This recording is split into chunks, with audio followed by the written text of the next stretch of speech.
Amigas, amigos, olá! Terminou esta semana a cúpula do G20 na Índia. Nós já tivemos um vídeo nesse canal hoje sobre aspectos gerais do G20 e da cúpula que se encerrou. Mas vamos, neste vídeo de agora, trabalhar um outro aspecto bastante importante. O Brasil, a partir desta reunião, assume a presidência do G20, a presidência que o Brasil vai ter a partir agora do final do ano e até a próxima cúpula, que será no Brasil no ano que vem, no final do ano que vem. E por que é importante o Brasil liderar o G20? Por que é importante para nós e para a comunidade internacional? Né? É importante porque, primeiro, pela primeira vez, o Brasil preside o G20. E a presidência do G20 tem a prerrogativa de colocação da agenda do grupo. Qual será a agenda que o presidente Lula colocará ao G20 a partir de agora? Obviamente, crescimento econômico, com o aumento dos investimentos público-estatais em cada país e no cenário internacional mundial, e, portanto, uma revisão daquela sanha neoliberal. Terceiro ponto importante, com inclusão social. Então, crescimento econômico, sim, mas com inclusividade social. E ainda um quarto item, a economia verde, o crescimento de modo sustentável em termos ambientais. Nós já trabalhamos no videozinho anterior do G20 que nesta cúpula foi lançado o esforço global por biocombustíveis. O Brasil é um grande produtor, é o segundo maior produtor mundial dos chamados biocombustíveis, eu prefiro denominar agrocombustíveis, né? E isto vai ser reforçado a partir de agora, com, por exemplo, a potencialidade de vários países do mundo, em escala mundial, nós termos a mistura de etanol combustível na gasolina consumida pelos automóveis, como já acontece aqui no Brasil, com um percentual de 27,5%. Mas, mais do que isso, na presidência do G20, nós podemos ter um esforço de outra ordem. Existe uma tensão, desde os anos 1970, desde a cúpula de Estocolmo, sobre quem vai pagar a conta dos danos ambientais mundiais. São os países que causaram maiores danos historicamente, ou esta conta vai ser paga ao mesmo tempo por todos os países? Me permitam uma análise didática vulgar. Sentados na mesa do bar, alguém bebe bebidas caras, come as porções mais sofisticadas do bar e o outro, né, pega uma batatinhazinha frita, tá certo? Trata-se de um país que causou enorme dano ambiental, Estados Unidos, e um país que é pobre, não causa tão grande dano ambiental, que é Angola, que é a Namíbia, por exemplo, né? Agora, será que esta conta tem que ser paga por todos da mesma forma? É claro que não. É claro que não, tá certo? Quem gastou mais, Estados Unidos, países da Europa Ocidental, Japão, precisam pagar mais. Esta tensão sobre quem vai pagar a conta do ambientalismo mundial se estabeleceu lá nos anos 1970 e se arrasta até a atualidade nos encontros ambientais, por exemplo, nas COPs, até agora nos anos 2020. O Brasil pode utilizar a presidência do G20 para fazer mais pressão sobre os países centrais para eles cumprirem as promessas de financiamento de desenvolvimento sustentável junto aos países pobres. O Brasil pode também usar essa cúpula para outra coisa. Nós já trabalhamos no vídeo anterior a necessidade de reforma do Banco Mundial, do Fundo Monetário Internacional.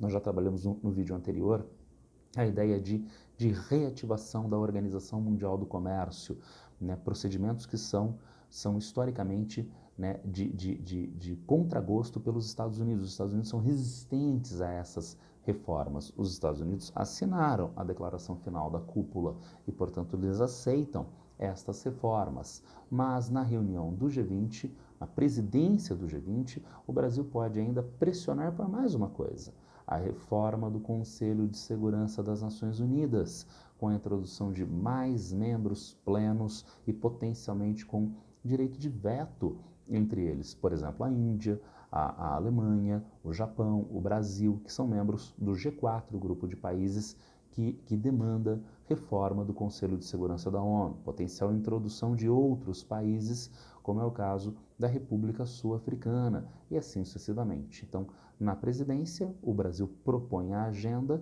né, uma agenda ambiental de pressão sobre os países centrais, uma agenda de reforma do Conselho de Segurança.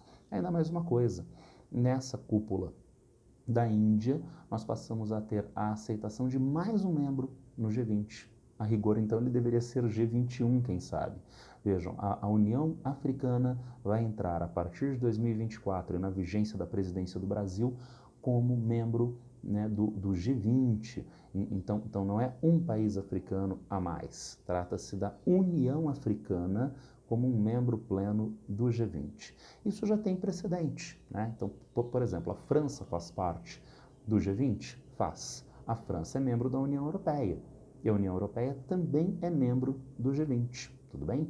Então a gente coloca mais um agrupamento de países como membro pleno do G20, que é a União Africana. Isso contribui para maior protagonismo dos países africanos no cenário internacional mundial, para a viabilização de investimentos, para a sistematização de investimentos nos países africanos e não deixa de ser, portanto, um contribuinte para a estabilidade econômica e política, algo tão bem-vindo aos países africanos na atualidade. Finalmente, uma última coisa em relação à presidência do Brasil, se o Brasil presidirá o G20 ao longo de 2024, final de 2023 e ao longo de 2024, o Brasil vai ser sede da próxima reunião do G20. E nesta reunião na Índia, o presidente Vladimir Putin não esteve presente, tendo em vista o potencial imbróglio político-jurídico dada a expedição do mandado de prisão, né, contra Vladimir Putin pelo Tribunal Penal Internacional.